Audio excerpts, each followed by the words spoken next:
All right, guys. So I'm always looking for an opportunity to learn from others so that way I don't make the same mistakes or similar mistakes. So this one is by Rock Hill Farm. I never should have bought this stupid truck. Let's see what he's talking about. Buying this truck is the dumbest thing I've ever done. And that's really saying something coming from someone who's made a lot of mistakes and learned a lot of hard lessons in life. What I'm hoping to do today is give you something to think about if you're where I was at a couple years ago and thinking about buying a truck like this. There's a difference between knowledge and wisdom, and I think you can get the knowledge at any age, but you got to go through a few things to get wisdom. And this truck has been teaching me a very painful lesson over the last few years. I'll say this, I'm not in a process of buying a truck, but in the future, I could see me getting a new car. Not the near future, but the far future. But this is just something to help the thought process. It looks like a real nice truck, too. It looks like a Ram, a Dodge Ram, big body. That hopefully that painful lesson turns into wisdom and I can share it with you guys. So in this video, I want to talk about the price of new equipment, trucks and other equipment, really the price of everything. I want to talk about how much of your income and how much of your net worth as a percentage should be tied up into a depreciating asset. And I want to tell the specific story of this truck and the problems I've had with it. But I'm not just going to complain, and this is not a thing about I hate Dodge or Ram. It's a Ram truck, not a Dodge truck. This is not just a complaint video. It is presenting an alternative and the way I plan to do things going forward, and what I think is a smarter thing for 95% of people who might consider buying a truck like this. Because what good is presenting a problem without giving a viable alternative that actually makes sense? So let's back it up a little bit and tell you how I ended up buying an $83,000 truck. 83. So I spent my entire life as a $83,000 on a Dodge Ram truck. What's the average cost for one of those trucks? $83,000 sound like probably double what I would think. I'm not too familiar. Y'all let me know. Factory worker, mostly working graveyard shift on piece rate factory work, meaning that I repaired equipment and manufactured components. And the more components I produced, the more I got paid per hour. This was a dirty, hot, manual job working on equipment that paid reasonably well, but not enough to ever buy a truck like. Man, that's one thing. And I feel like this is something we can all take and understand, that when you start making a little bit more money or get a promotion or something like that at your place of employment, don't jump out there and get caught up in something that is a long-term depreciating asset. He was making good enough money. He got the truck and all that, but then it doesn't even sound like his job was like the best. He says hot and dirty and everything like that. So let's see. That's for sure. So I had 5 kids. Now I have 6 grandkids. I try to be responsible for other people besides just providing for myself. And I drove a lot of kind of junky old vehicles. And at the time, I thought that was a bad thing. And still, the junky part's a bad thing. But that doesn't mean that the solution is going deep in debt for a lot of bells and whistles or something shiny that doesn't really improve your quality of life. Now, I want to make the caveat here that I'm not judging anyone. I don't care what you do. There are some of you watching this who are in a position in life where this truck is justified and it makes sense. Maybe you've made all the right. What kind of income do y'all feel like somebody should make in order to afford a truck that's $83,000? Like, what kind of income would y'all say somebody needs to be making a month? And factor in real life things, right? Factor in, you're a person of a certain age. So say you have a mortgage, say you have a couple of kids, say you have, things that you have to pay for every single month. And yeah, I'm curious to know. Decisions in life, and you're at a point where you don't have to care what your truck costs. If that's you, congratulations, man. Well done. There's also a scenario where you earn a living every single day by using your truck, and you need to invest, or the business needs to invest in a truck like this, maybe even for tax purposes. And I get that too. But I actually think for both of the people I just mentioned, there's still a much better alternative. But I just want to make it clear that if my title comes across as strong, I'm not judging you for what you do. Do what makes you happy in life. But what I've found is that owning a truck like this doesn't make me happy. It makes me miserable. It stresses me out. And to be clear, this is my dream truck. I've always wanted something like this. I special ordered it with every feature you could get, or every feature that I wanted on. He did a special order. That's why the truck is $83K. Those Dodge Rams are pretty nice. I drove one for a little second back in my day. But those things are nice. I can only imagine what the newer ones are. I don't know what year his truck is, but it looks fairly new, made within the last couple of years. And waited for it to come in, and I still love this truck. But what I don't love is the ownership aspect of it, because I don't. Whew. Listen, he said something there. The more you own, the more the system owns you. These materialistic things own you. Is crazy. Signing a lease, a contract, or whatever obligation for like 5 years plus on this stuff, and it's like after a while it starts to wear and tear, and you may be like, you don't even want to deal with it anymore. Even if you can afford it, you're like, man, they got me for the long haul. Can't believe I signed that contract. I don't own this truck. This truck owns me. That's how it works when you sink everything you have into a huge payment, and you carry debt on something that is depreciating every day. So there's a gap in my story up to this point.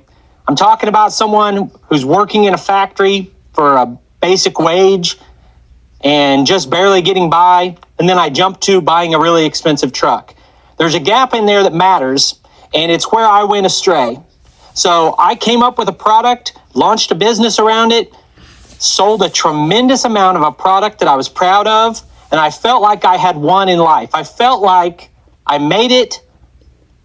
I no longer have money problems. I would never have used the word like wealthy or rich, but I had more money coming in than I had ever dreamed of. And I really thought I had done something. And I said, at this point, I deserve a nice truck. And I went out and bought a $67,000 Ram 1500 Limited.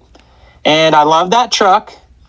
And just, it made me feel like a successful person having that expensive truck.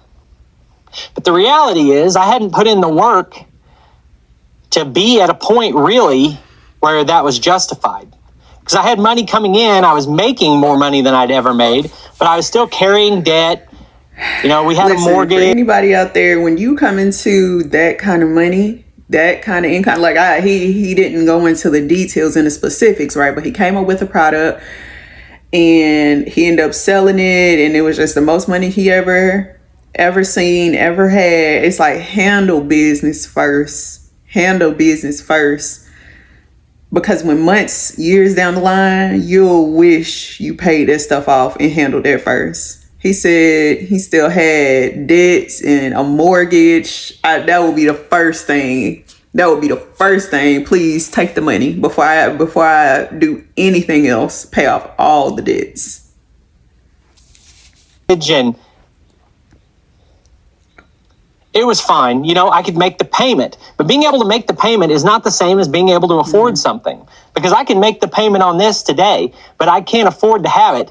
And owning it does not bring me joy in life, or being owned by it does not bring me joy in life. So I had that Ram 1500, and it had a rated tow capacity of like 12,000 pounds. It had the big touch screen. It had all the bells and whistles. It had the automatic electric running boards that drop down. It had the air suspension that you could control from within the cab. So I could press a button and lower the truck like 8 inches back under a trailer, and then press the other button and it would lift itself back up. It was cool. It was something to show off with. And I think most people who buy a truck like this, or who put a 8-inch lift and 35-inch tires on their truck, but never take it off road. I think, to me, that's the equivalent of carrying a chihuahua in a purse. Like, you're playing a character. It makes you feel good to do it, but man, that was harsh. I got to choose my words more carefully. Do whatever makes you happy. If you like big trucks, have a big truck. But for me, what I care about is having peace of mind that I've made good decisions in life that give me security and stability. Borrowing $80,000 on a truck does not give me security and stability. It gives me a liability, and it makes me vulnerable to changes in the economy, changes in my earning potential. The business that I was so proud of went out of business because I made poor decisions in the way I managed it. And now here we are.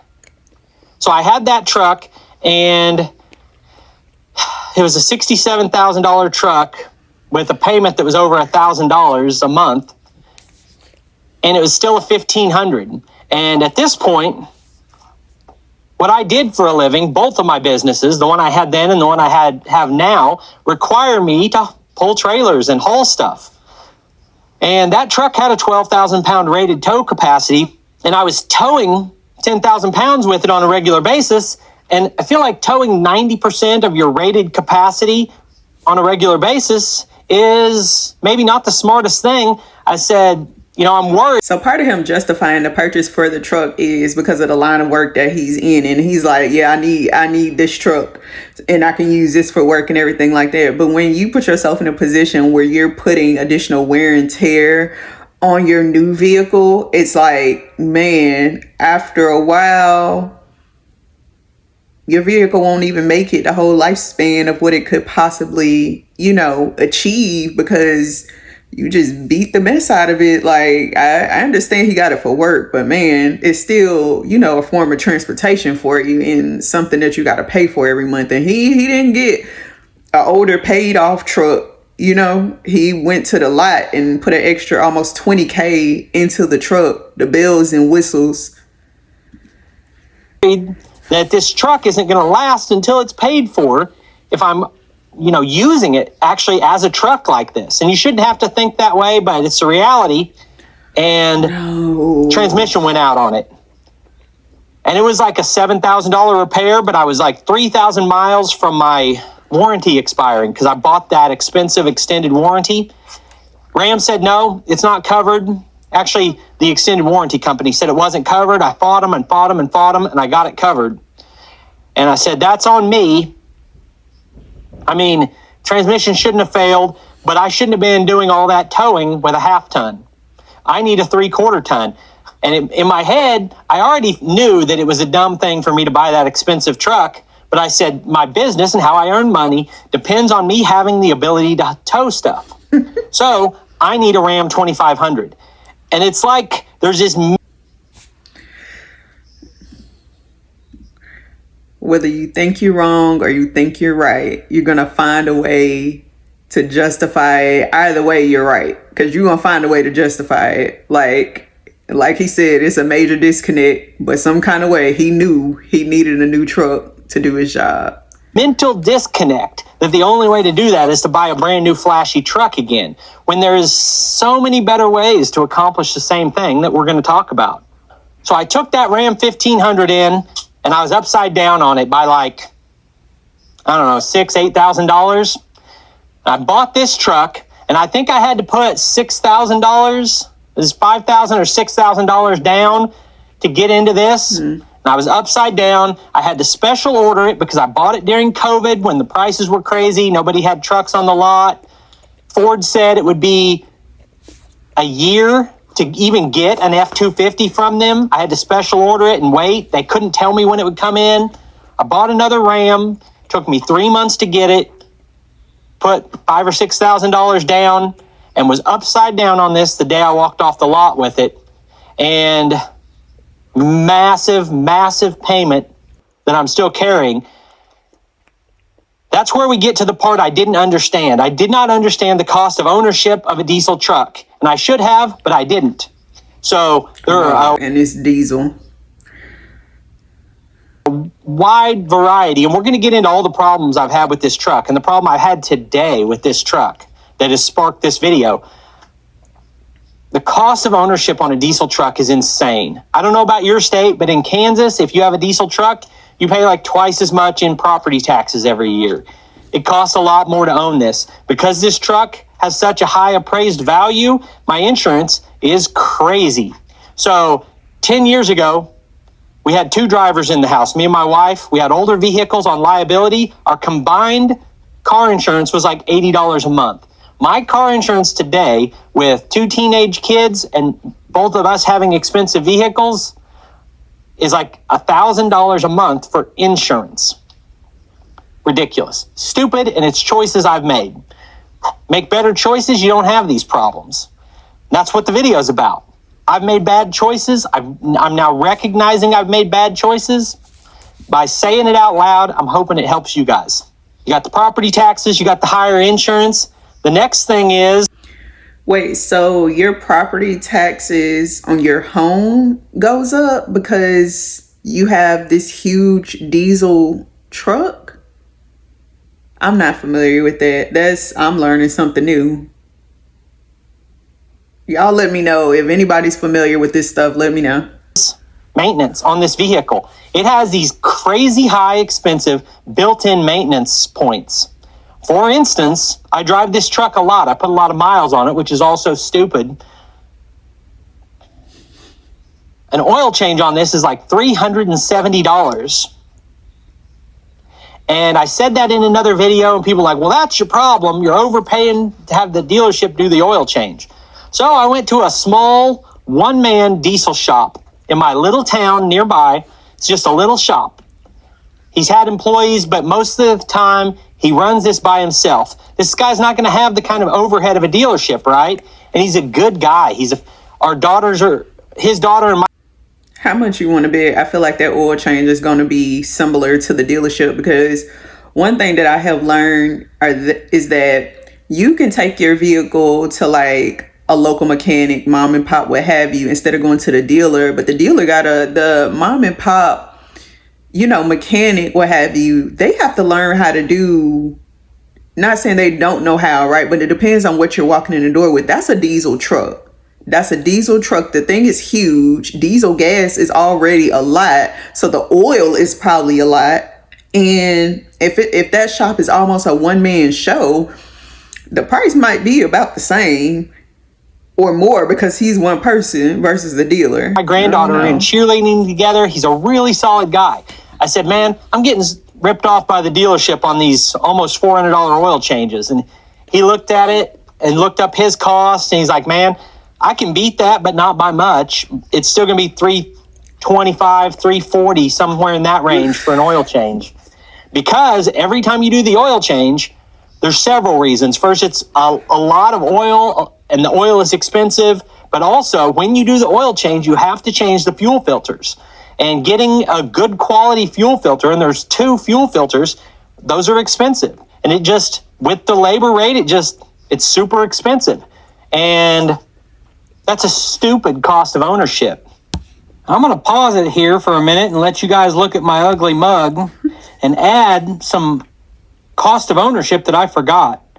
I do all of the other suggested maintenance that they list in the owner's manual, and that has been several $1,000s over the last few years in other filters and other maintenance, including, I think it was close to $1,000 to flush the transmission fluid and change the transmission filters. And you can say that's optional or my choice, but I'm just doing the basic recommended maintenance. And then there's the fact that this truck has broken down on me multiple times. Most of the time I've had it, I've driven it every day and it's been fine. But I had a transmission failure at 20,000 miles. I do some towing, but 20,000 miles transmission failure.